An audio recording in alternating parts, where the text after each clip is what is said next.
The secret watchers. Do you feel discouraged when you put so much effort into your work, only to see a few likes, comments, or shares? Have you ever felt like your labor is hidden or your impact is not being felt? Many of us fall into the trap of the seduction of digital validation. We equate spiritual potency with the number of followers and metrics on a screen. If you have been feeling unappreciated or unseen, this teaching is for you.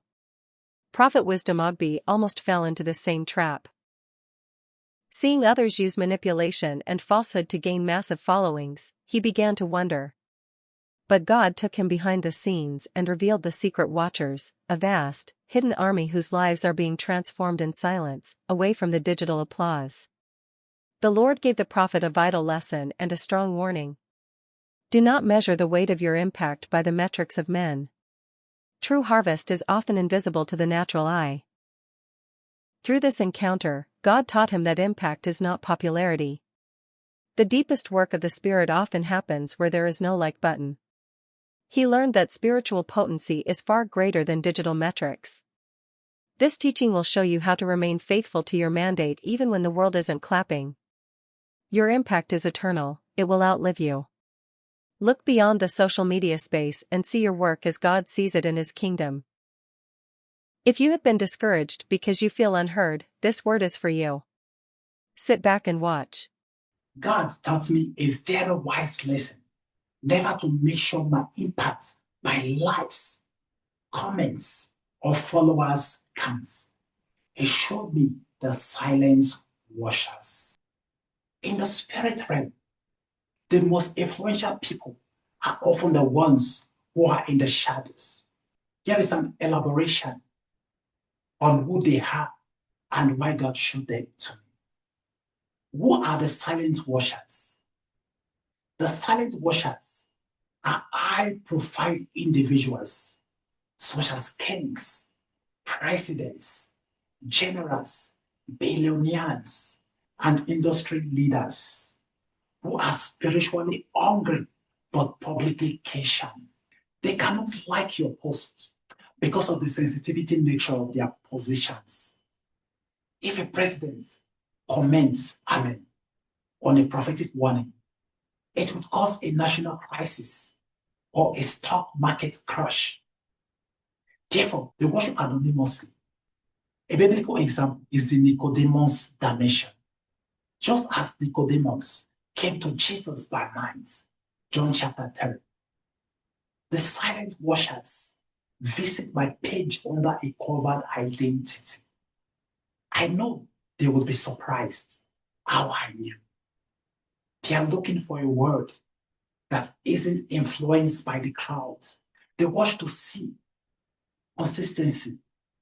Does this prophet change his word when the news changes? Incorruptibility.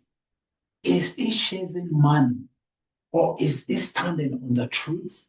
God revealed to me that many of these figures use born accounts profile with different name and no picture. They are not there to engage. They are there to monitor. They are spying on the mind of God through His vessel to make decisions for their nations or corporations. On a video, you might see 2 likes, but in the spirit, I saw lots of political officials, intelligent officials taking notes. Like some leaders who were about to take certain actions, saw my video and withdrew, did little stuff and shifted it another direction. He sees my video. He didn't comment. He goes into his meeting and says, we need to look at the loopholes again. So in that vision, God was telling me that my prophecy is shifting nations. Even though my YouTube analytics only show a few views. Through what God showed me, I came to understand that I'm a prophet to the cabinet, not just the crowd. Why did God show this to me? God showed me these figures to protect my focus, to prevent discouragements, so I don't feel small when compared to psychological prophets or those who chase members or followers. So God showed me these secret washers to help me to maintain quality. When you know a king is watching, you don't speak cheap words. You prepare your oracle with excellence and intellectual depth. To prove sovereignty, it proves that God's word does not need viral algorithm to reach the hearts of a king. The newscaster prophets feeds the crowd, but the true prophets feeds the kingdom. The crowd makes noise, the kingdom makes move.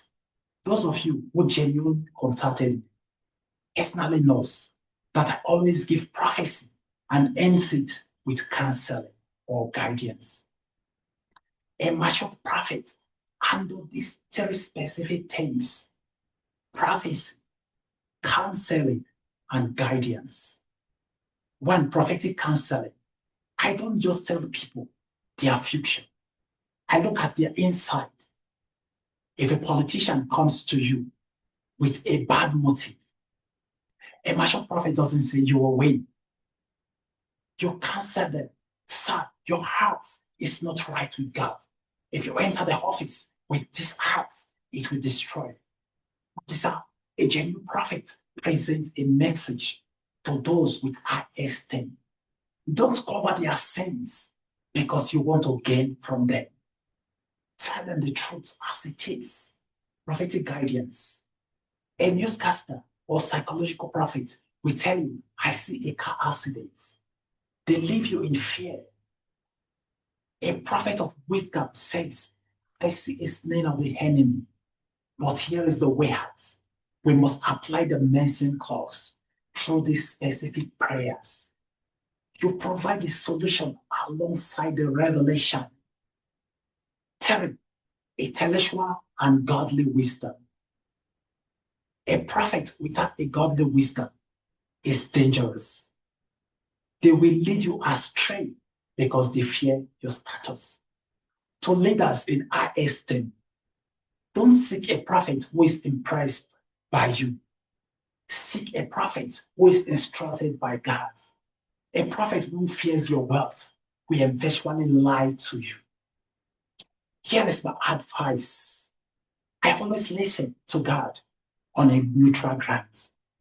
Whether the word is good or bad, I speak it as it is, and then use prophetic wisdom to counsel the soul. Dear viewers, take these words with you. Prophecy gives you the information, but counseling gives you the instruction, and guidance gives you the inheritance. In summary of mastering the prophetic office, the prophetic office is a school on its own. To be a master in this school, you must submit to the teachings of the Holy Spirit, who is the spirit of the office. Balaam had the message, but the wrong motive. That is mercenary prophets. Gehazi had the master, but the wrong appetites. That is greedy prophets. Ananiah had the audience, but the wrong source. That is newscaster prophets. Zedekiah had the promise, but the wrong spirit. Political prophets. Dear viewers, I believe you've been blessed from this teaching, and I believe you must have learned something from all this. Stay blessed, then we'll meet again. Shalom.